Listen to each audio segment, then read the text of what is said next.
Okay, this test is just for evaluating the drop router inside the ECOnet demo network. We will see some of the internal indexes, how they will change according to time and according to the traffic profile. I think that we can start generating traffic just now. Okay.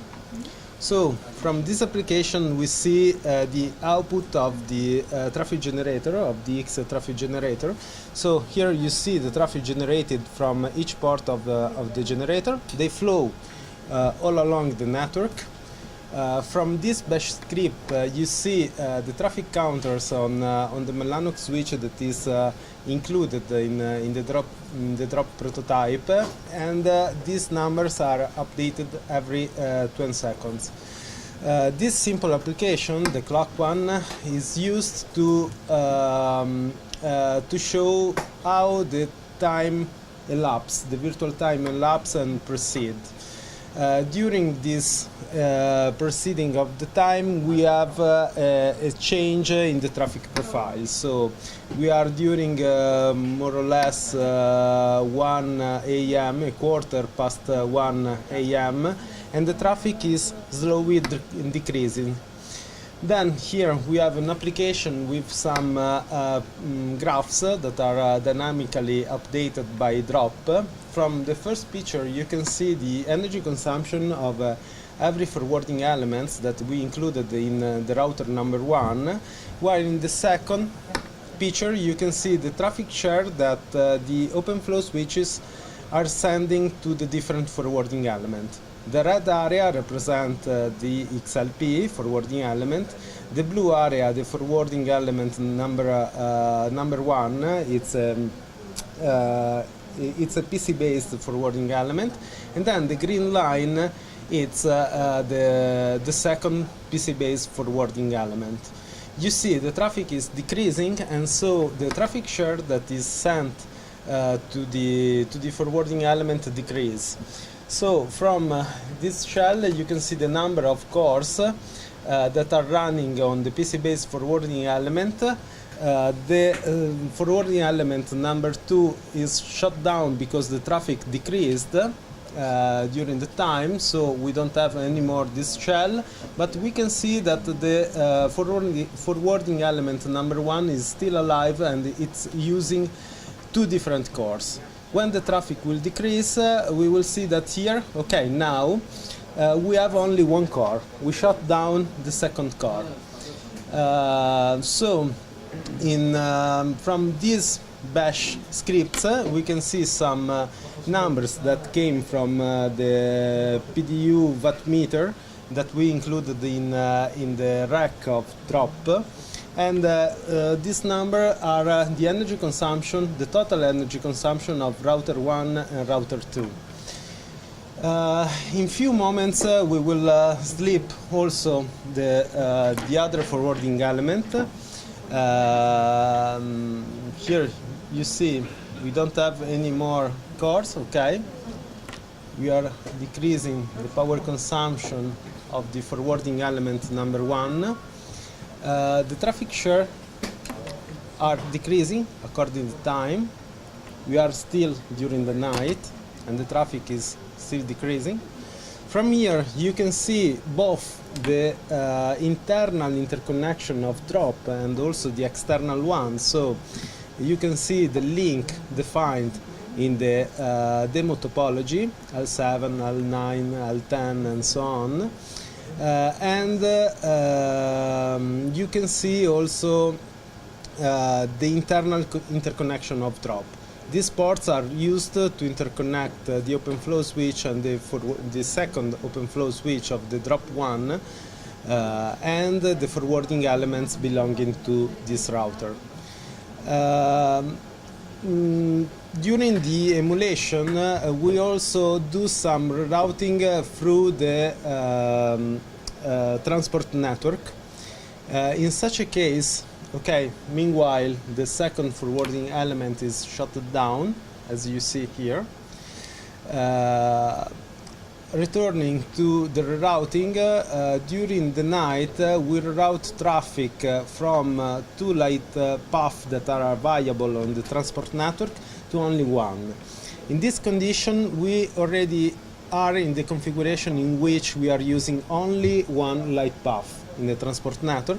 In fact, you can see here the link number 10 that is not used.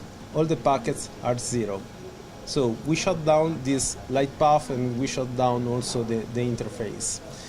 Then during the day, when the traffic will increase, we will reduce the second light path and reroute the traffic on it.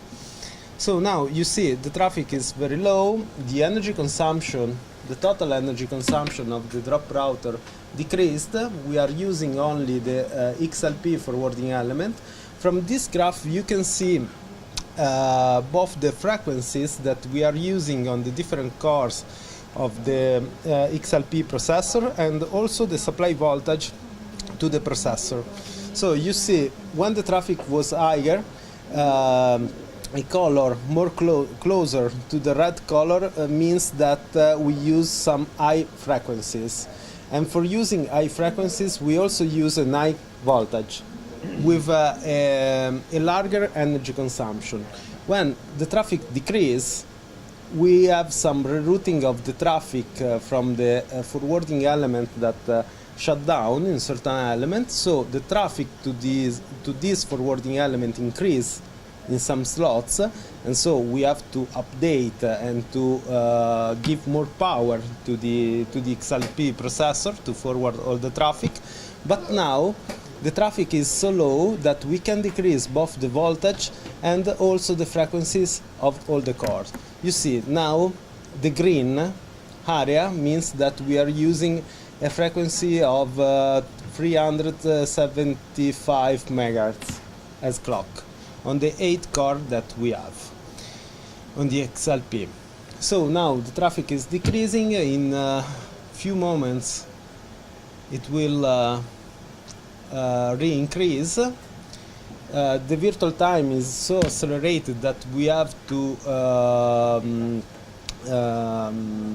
restore the other forwarding elements that were shutting down before, with respect to standard usual condition. So now you see the energy consumption of the XLP boards decreased a lot because we decreased the frequency and the voltage of the processor. The traffic incoming to the processor is spread among all the available cores.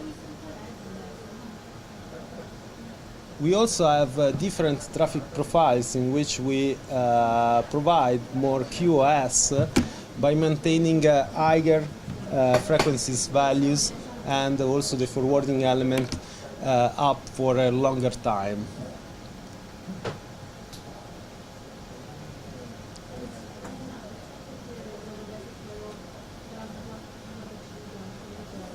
As you can see, the traffic now is very low.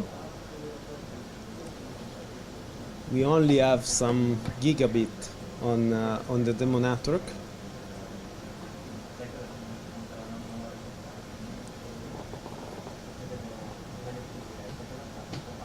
We are more or less at the minimum, and we are increasing the traffic in this moment. We are still using only one of the light path on the transport network.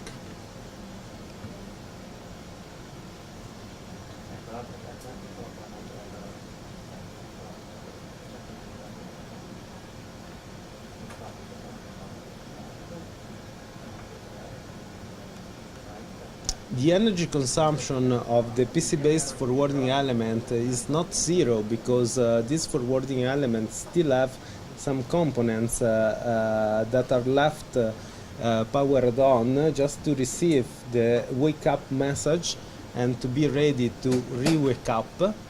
From here we see that the traffic is increasing, so we are increasing also the frequencies inside the XLP processor. You can see the different color. So here yellow, yellow orange, green yellow, green, green yellow, yellow, and yellow means that we are using a frequency of 600 megahertz.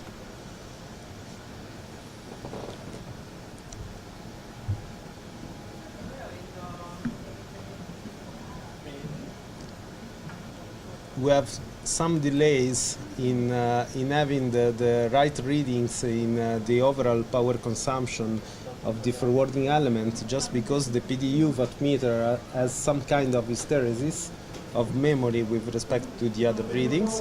However, you see now we are increasing the frequency of the XLP processor to 1000 megahertz, gigahertz.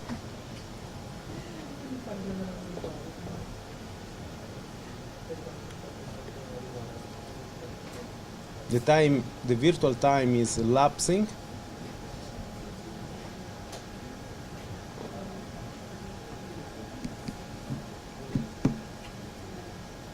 So the energy consumption of the XLP is rising. Now we have a frequency clock equal to 1 gigahertz and half. In a very short time, the first forwarding element is raised up.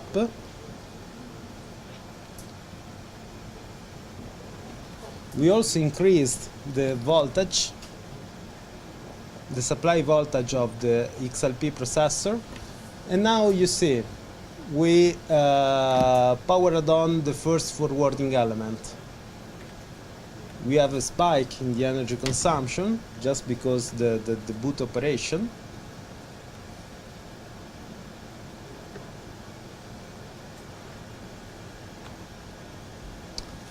And in few moments we will have also the reroute, the reuse of the second light path in the transport network.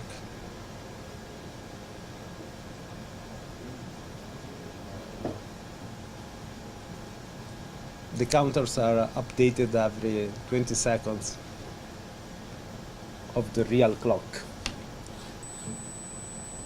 Okay, the boot operation of the first forwarding element finished just in this moment, and here you see we have traffic on the second light path.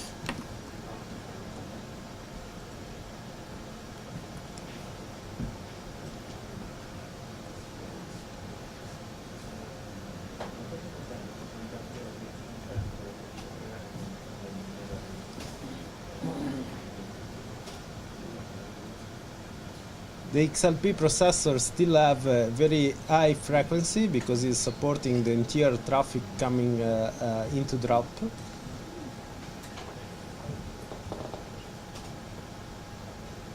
In few moments we will have also a traffic share on the first forwarding element.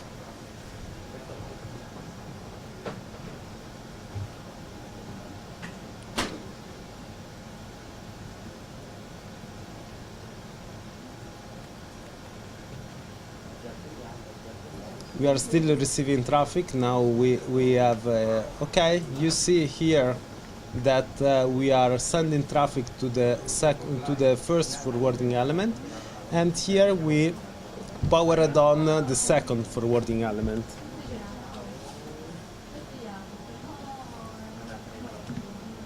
We are in the afternoon,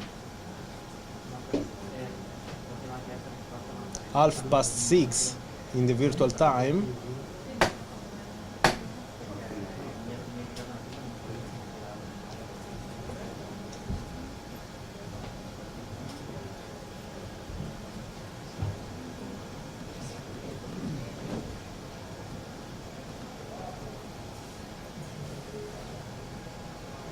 We can also reconnect ourselves to the forwarding element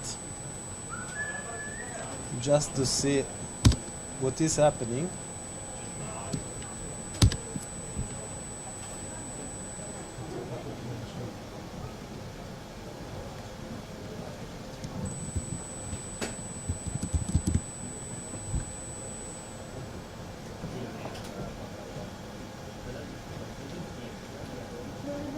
Okay, so here we are, H-top.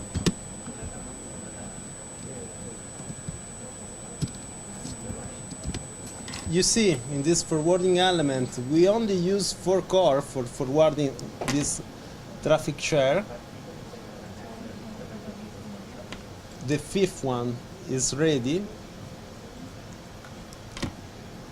to serve traffic, and now in this moment we start also to send traffic to the 2nd forwarding element.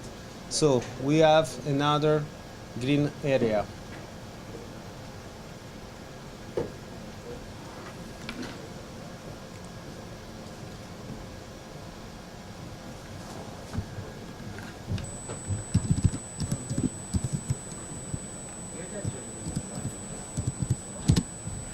You see, in the 2nd forwarding element we are using only 3 cores in this moment.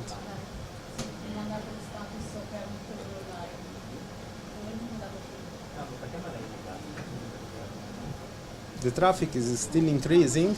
We have in this moment, if I'm not wrong, something about more than 20 gigs in the first drop router of offered load. Now the traffic starts to decrease a bit. We achieved the maximum value of the offered load.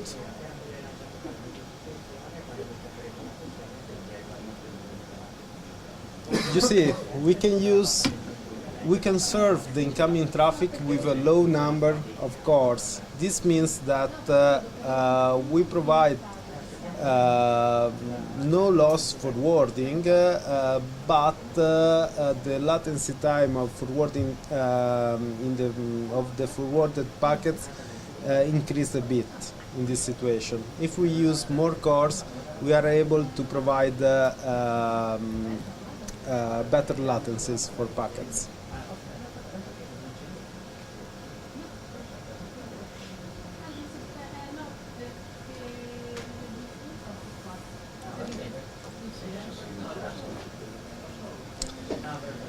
The frequencies and the voltage of the XL processor is decreased because we can send a share of the traffic to the other 2 forwarding elements, and so our load balancing criteria that try to optimize the overall energy consumption and the performance of the drop router are deciding to spread in this condition the traffic among all the cores and to decrease a bit the frequency and the voltage on the XLP processor.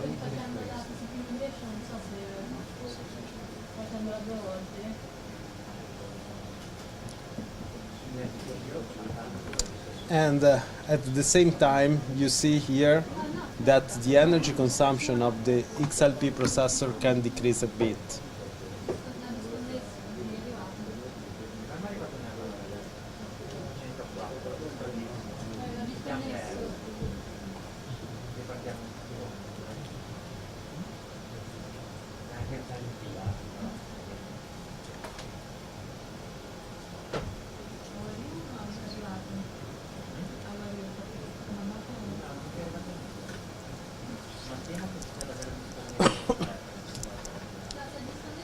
The day emulation is going to complete because we are getting close to midnight.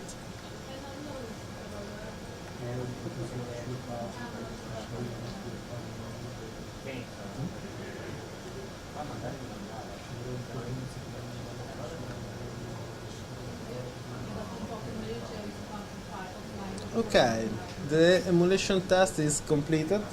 You saw a test run that we performed on the drop router involving all the devices that are in the demonstration network. This test was performed in such a way just to show you that the parameters really comes from the devices, and we had a better look on the internal dynamics of the drop router. In this condition, we saw an overall energy saving with respect to the business as usual operation, so no energy optimization, that is near to the 60%. So we think that this interesting router that is based on the network function virtualization architecture that is going to be standardized in ECOnet already has some interesting and very effective power management schemes.